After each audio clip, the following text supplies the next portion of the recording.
আপনি কি জানেন প্রভু রামচন্দ্রের জন্মের 6 দিন পরেই কেন ভক্ত হনুমানের জন্ম হয়েছিল?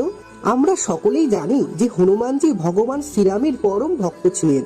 প্রভু রামচন্দ্রের জন্মের 6 দিন পর হনুমানের জন্মের একটি বড় অলৌকিক কাহিনী রয়েছে। ভগবান রামকে সাহায্য করার জন্য রুদ্রের 11তম অবতার হিসেবে বজরাঙ্গবলীর জন্ম হয়েছিল। রুদ্র মানে ভগবান শিব, অর্থাৎ বজরাঙ্গবলী ভগবান শিবের 11তম অবতার এবং ভগবান রাম ছিলেন বিষ্ণুর 7ম অবতার। কথিত আছে যে বিষ্ণু যখন এই ধরাধামে অসুরদের বিনাশ করার জন্য রামচন্দ্র অবতারে একজন সাধারণ মানুষ রূপে জন্ম নিয়েছিলেন, তখন ভগবান শিব অত্যন্ত চিন্তিত হয়ে পড়েন, কারণ তিনি ছিলেন পরম বিষ্ণু ভক্ত। তাই বিষ্ণুর অবতার শ্রীরামচন্দ্রকে সাহায্য করার জন্য তিনি নিজেই হনুমানের অবতার রূপে এই পৃথিবীতে জন্মগ্রহণ করেন।